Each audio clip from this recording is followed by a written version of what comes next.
We are in the part 2 of our presentation. In this part, we'll analysis and confirm the only one advice in Quran, the verse that contains Innama Aizukum biwa'adatan. Surah Sabah, chapter number 34, verse 46, Allah subhanahu wa ta'ala revealed, Kul innama aizukum biwahadatan. Say, I exhort you on one advice only, that you stand up for Allah's sake in peace and singly and reflect. There is no madness in your companion. He is only warned you in the face of a severe punishment. In this part of the verse, Allah subhanahu wa ta'ala asked human to reflect. And Innam and Wahid bracketed the advice. Ayuzukum, this advice is in this part of the verse. So for our analysis, we'll take this part of the verse separate. To understand the pattern of expression of this part of verse, we'll take help of a well-known sentence, La ilaha illallah. This sentence has two parts. First, a negation, La ilaha. No other ilah has closed the possibilities of having any other ilah. Then opening with illah, only Allah, no doubt can ever find any position, because La ilaha has closed the possibility of having any other ilah. So this is called an unambiguous and complete meaningful sentence. Same meaning and same style. Chapter 3 verse 62. Instead of negative la, here Allah subhanahu wa ta'ala used negative ma. Ma mean ilahi, no other ilah, illallah, only Allah. This verse is also an unambiguous verse like La ilaha illallah. The verse we wanted to compare, the part of the verse we have brought out, there we find also a negative ma and illah, giving a look of an unambiguous style. Now let us examine the meaning of these two verses by comparing with chapter 3 verse 62 and the verse that we have brought out. We find the chapter 3 verse 62, ma min ilahi has closed the possibility of having any other ilah. And here, negative ma has closed the possibilities of having any madness in your companion. No madness in your companion. Ma bisahibikum min jinnati in huwa. And here, chapter 3 verse 62, then opening with illa, only Allah. And here, opening with illa, only one thing is Nazrullakum baina yada azabin shadid. Opening with only one is the warner to you in the face of a severe punishment. Or no doubt can never find any position, because negative ma has already closed the possibilities of having any madness in your companion. So this is an ambiguous and complete meaningful sentence. So what we found, a warner to you in the face of a severe punishment in hereafter, is the only one thing that chapter 34 verse 46 has revealed. So this is also explained or revealed with the style of man illah, where no doubt can find any position.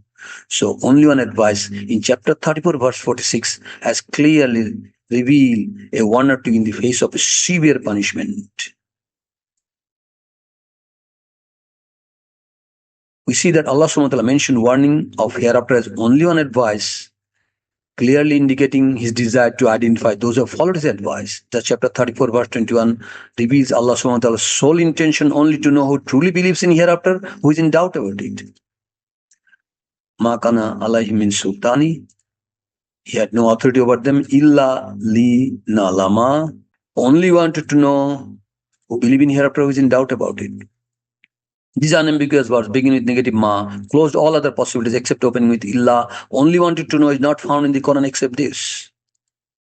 So we found only Allah subhanahu wa ta'ala wanted to know who believes in hereafter, who is in doubt about it. And only one advice is the warning of a severe punishment in hereafter. Both are aligned with hereafter. It would be unacceptable as only one advice if this advice did not align with Allah's sole intention. So evidence of this truth is confirmed when only one advice aligned perfectly with Allah's sole intention.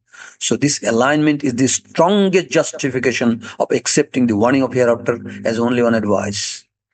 And both the verse aligned this. Both the verses unambiguous style, ma and illah.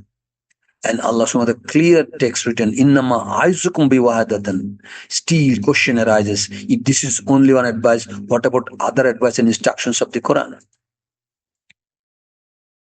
If one obeys this advice of warning of severe punishment in hereafter, he will take necessary steps to obey all other advices. On the contrary, if one disobey this advice or having doubt about it, we will have no obligation to obey all other advices and instructions.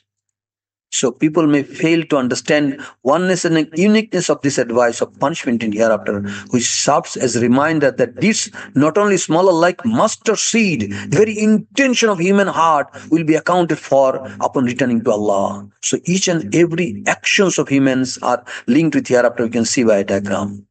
People committing shirk, disobedience to Allah and Rasul, disbelief, advices, injustice to the people, insincere worship, bad intention and bad deeds, and disobey Allah's instruction advices. On the contrary, firmness and tawhid, iman on Allah and Rasul, sincerity in taqwa, doing justice, sincerity in worship, good intention, good deeds, and obeying instructions and obedience orders of Allah. Each and every actions will be justified in hereafter and reward determined. If one disbelieves that he has to render an account of his deeds before Allah, he will certainly mislead and go astray, because he will never develop this sense of accountability that alone can adhere him to the right path. When human forgets their sense of accountability or own justice, they may fail to act justly towards others, as Allah revealed in chapter 38, verse 26. O thou, verily I have placed you as vibrant Khalifa on the earth, so judge you between men in truth. If you forget the day of accountability, it will mislead you from the path of Allah, and you will no more be vibrant Khalifa doing justice between people.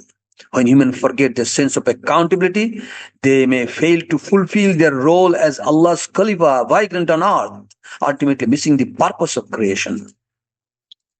So therefore, the sense of accountability in returning to Allah in hereafter is mentioned as purpose of creation. Abhasibtum annama khalaqnakum abasaw annakum ilayna la turja'un. Did you think that we had created you in a play without any purpose, that you would not return to us?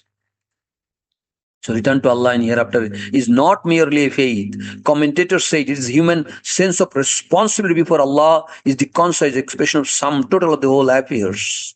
Moreover, return to Allah, further explained by Amin Hasan Islahi.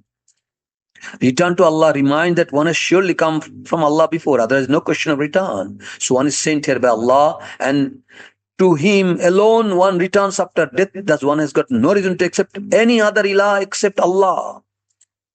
Moreover, the precedence of pronoun ilahi in return, expressing return, ilahi turjaun, ilahi matab, ilahi raziun. Pronoun ilahi in the text of the verse gives special force to the pure tawhid, as even slightest trace of shirk or polytheism can vitiate it. Allah in hereafter may appear to different belief, but someone believe in hereafter, his belief is embedded with the belief of pure tawhid and belief of hereafter. It has uniqueness. It does not undermine or ignore other faiths. Rather, it reinforces their argument. Amin Hasan Islahi in Tadabbur Quran, volume on page 157 mentioned, belief of resurrection hereafter embraces all three principles of Islamic message that invite people to Tawhid, Risala and Mahdi, along with the reinforcing argument. That's why Prophet, peace be upon him, saying in Sahih Hadith, Manzala huma hamman wahidan hammal akhirati kapa Allah hammad dunya. And he who abandon all concern, make one single concern, the concern for hereafter, Allah will be sufficient for him in the world. And the one who divide into different worries concerning the condition of the world, Allah would not care in whose valley he ruined. That's why Allah subhanahu wa ta'ala mentioned warning of punishment in hereafter as only on advice, and thus he expressed his deep and soul intention in chapter 34 verse 21 that he only wanted to know who believes in hereafter, who is in doubt about it. So warning of hereafter confirms as only on advice mentioned in chapter 34 verse 46. We're at the end of our part 2 presentation. Now we'll move to part 3 of our presentation.